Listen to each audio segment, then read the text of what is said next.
what you think, what you telling your friends when you're talking about me. It's cool, you can say what you want to. I don't give a fuck what you think.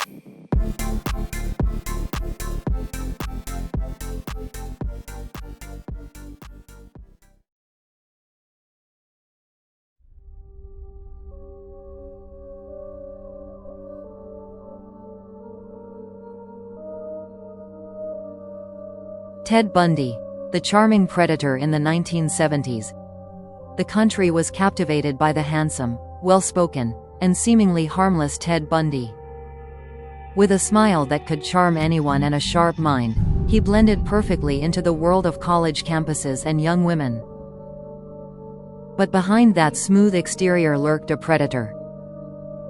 One that had already taken multiple victims, each one more brutal than the last. Bundy's method was almost hauntingly precise.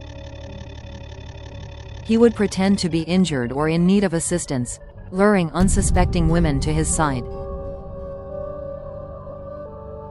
Once he had them isolated, he would attack, using his intelligence and strength to subdue them before committing his grisly acts.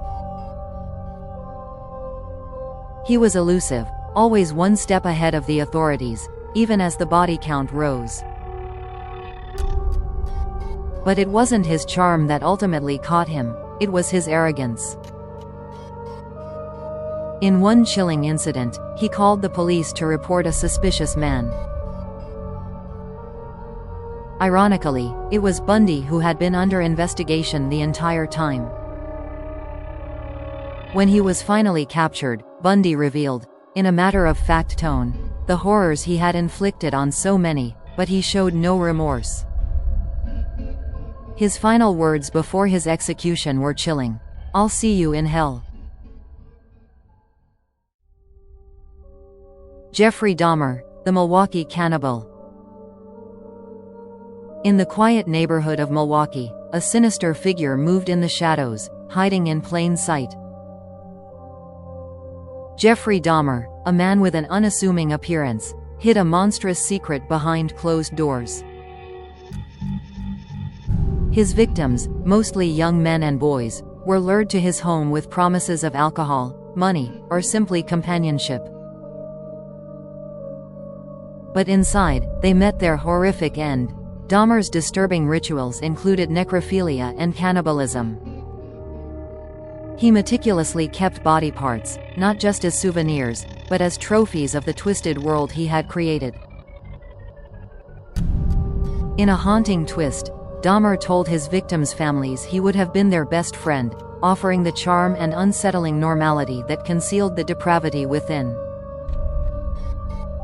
The true terror of Dahmer's crimes was discovered when one of his intended victims, Tracy Edwards, escaped from the apartment and led the police back to the scene. What they found inside was beyond comprehension. Human remains, skeletons, and photographs of his victims, left like a gruesome record of depravity. The real horror, however, came when the world learned how long Dahmer's reign of terror had lasted. 17 victims. Each one more gruesome than the last. Dahmer's calm demeanor during his trial and his lack of remorse haunted the nation long after he was arrested.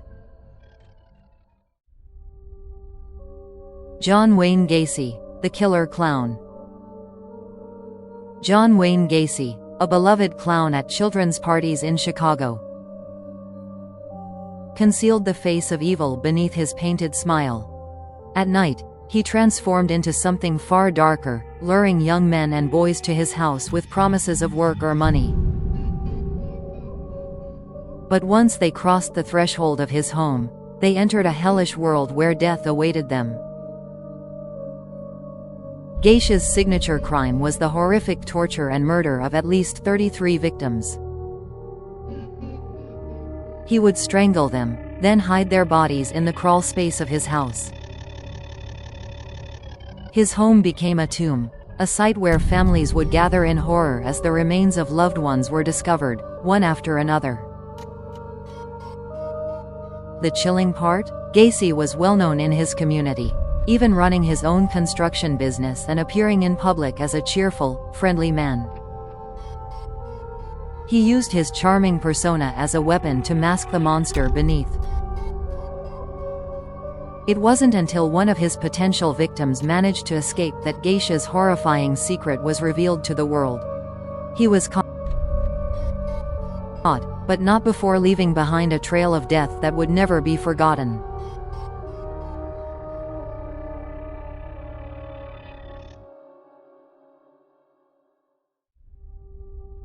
Richard Ramirez, the Night Stalker.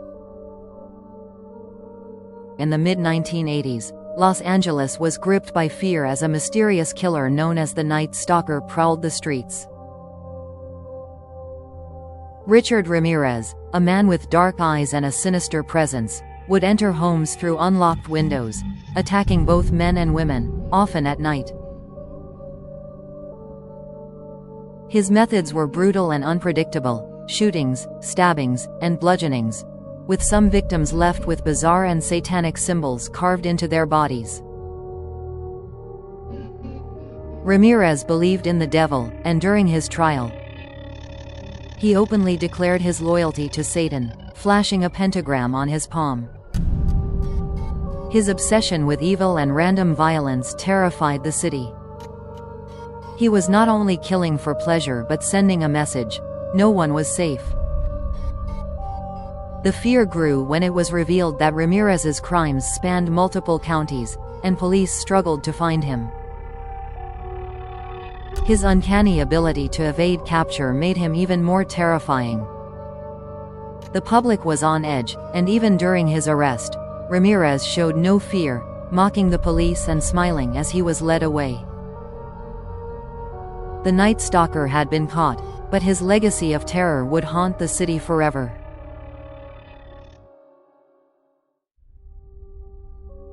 Andrei Chikatilo, the Butcher of Rostov.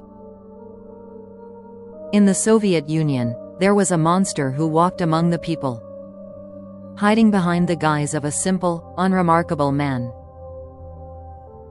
Andrei Chikatilo, known as the Butcher of Rostov, was responsible for the gruesome deaths of 52 victims across Russia between 1978 and 1990. His victims were often children, young women, and men, attacked in the quiet woods, their bodies left mutilated and stripped of dignity. Chikatilo's crimes were so horrific that they defied comprehension. He was a man driven by deep, insatiable urges that led him to commit unspeakable acts of violence.